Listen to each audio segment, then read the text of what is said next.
Everyone experiences time in their own unique way as a result of the recordings of their prior experiences and interpretations of the meaning and implication and dynamics of those experiences. And they tend to project those experiences onto the present and onto the future. They even reproject those experiences that they recorded onto the past, oddly enough, and don't always recognize that they have done so or that that's occurring when it's occurring. So we would suggest, and of course, time is not the clicking of a clock. It's not the experienced process of tribe or social dynamics or something happening in a certain prescribed way or some traditionally prescribed way or tribally prescribed way. It's not those things. It is an unfoldment. It's a flower blooming, in essence, an energetic unfoldment of the process of God in human beings in incarnate form as souls are experiencing and participating in that. And we're interpreting the meaning and implication of every event and choice and action and relation dynamic and emotion that we feel, that we're trying to learn from, and we're often calling that experience time. There's lots more available to us as consciousnesses than those dynamics.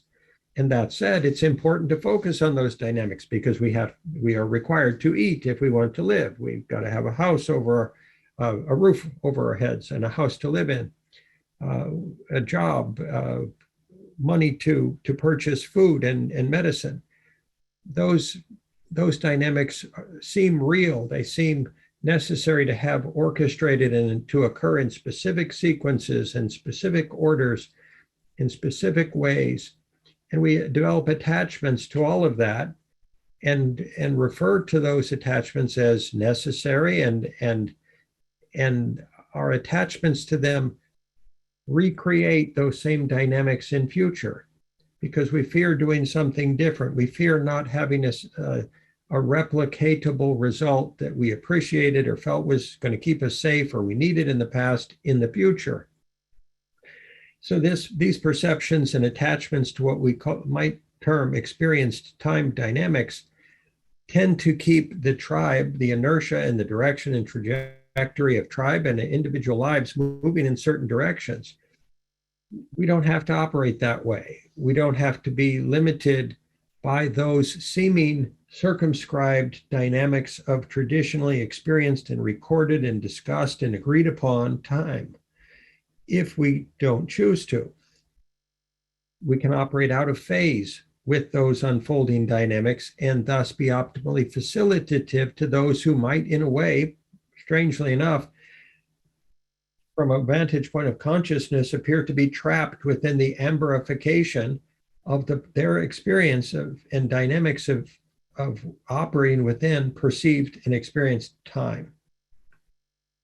So if we just look at time as energy flows can change, just the tides, the currents, they're constantly changing. The way the light flows through the atmosphere is constantly changing.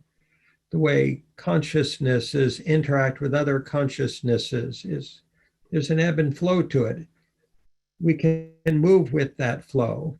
We can find the rhythm of the celestial music and divine order and move with it gracefully and gently, even if it seems to not map at all to traditional tribal definitions of success or organization or result or safety or possible failure.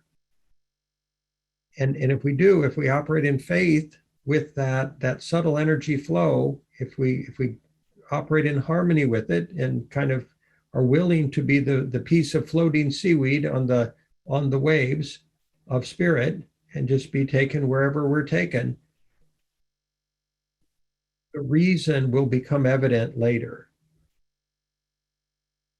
and it'll be realized to be far better than anything that our egos or our will, our personal will, could possibly generate. The friction, the challenges, the conflicts, the misunderstandings, the arguments go away. They diminish. Paradoxically, when you're in that mode, you might not even recognize that they have gone away. You might not even recognize how they've calmed. The sea has been calmed. The life process has been calmed.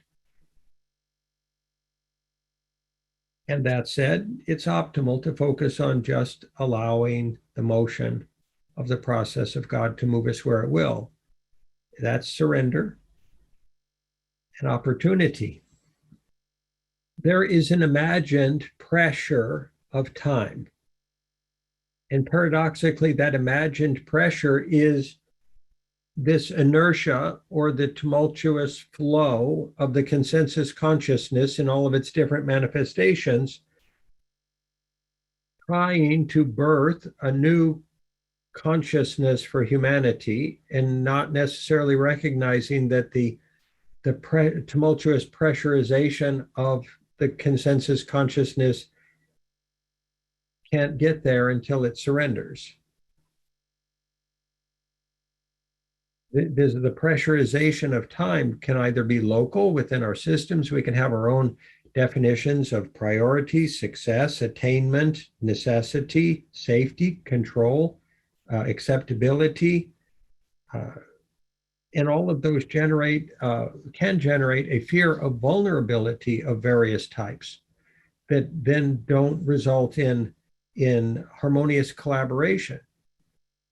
We would suggest that harmonious collaboration, conscious collaboration, is a dynamic of constant surrendered vulnerability, even surrendering the concerns about time in all of its multifaceted, multidimensional expressions that are often subconscious. So if we had in a person's system, it's impossible to be late. It's impossible to fail. It's impossible not to show up.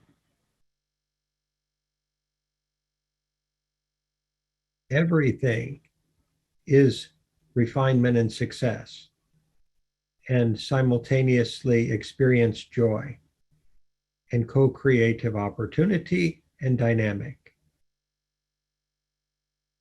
Any sense of I is that surrendered co-creative process and possibility that is simply refining, evolving, growing, learning, transforming, and succeeding with everyone else's co-creative soul process. There is no separation. There is no I that can fail. There is no I that can be abandoned, that can die, that can experience lack or not be supported or be supported. There's no person or entity in control of the process. There is no I that can control the process or ever will, thank heaven.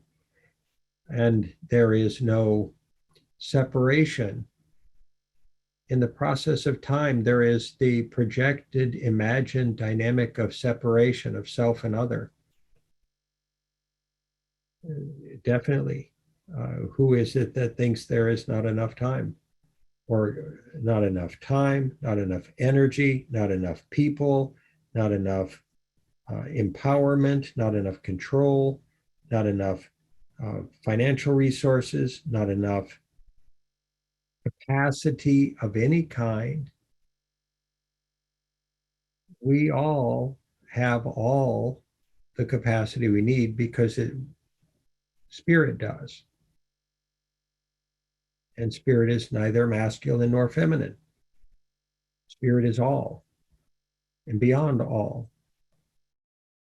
So if you always have everything you need and that you'll ever benefit from available to you all the time, then anything that would project or imagine that that's not the case, we would suggest is worthy of release. And in that moment of releasing that preconception or projection or imagined limitation, all becomes possible. And all is actually realized to be occurring as it optimally is and must. And then we can find peace and joy in every moment because we get to watch the flower of spirit bloom in all of its infinite dimensions and it's with its grace and beauty. And what could be more enjoyable than that? To get to participate in that.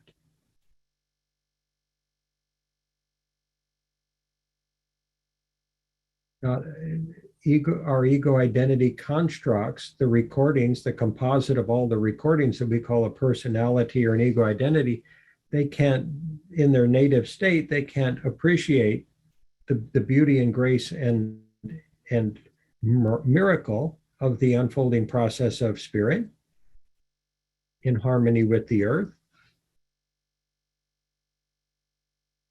And that's a good reason to dissolve them, because then your soul gets to see clearly without the bifocals of, we're using that word intentionally, bifocals, duality, gender separation, racial separation, age separation, without the distorting bifocals. Any measurement that occurs, we would suggest if you're making a cake, it's useful to be able to measure and say, okay, it takes 3 eggs, a cup of flour, half a cup of sugar, and some fruit or nuts to make a good cake.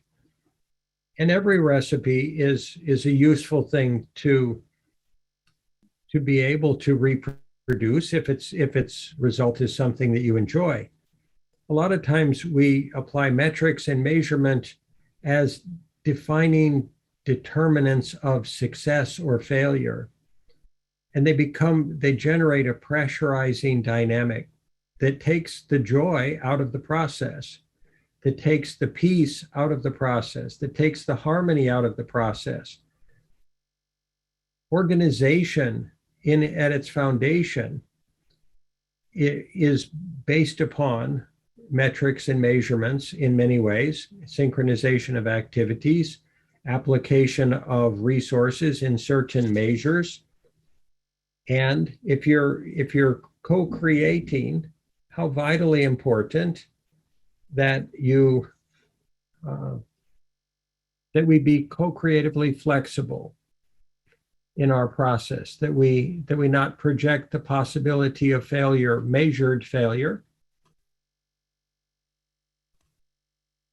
that we not project the imagined possibility of failure or embarrassment or less thanness or inadequacy or not being enough or being too much in any co-creative and consciously collaborative process.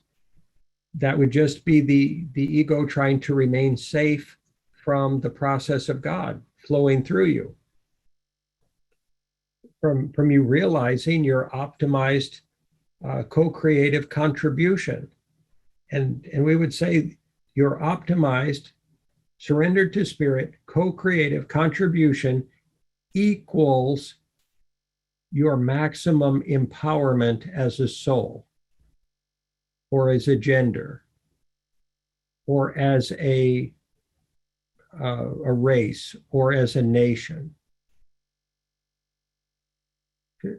Did we make sense with that statement? It's defining what empowerment is compared to what it might be imagined to be via traditional tribal metrics, measurements, comparison and contrast dynamics, value paradigms, habitual tendencies that are applied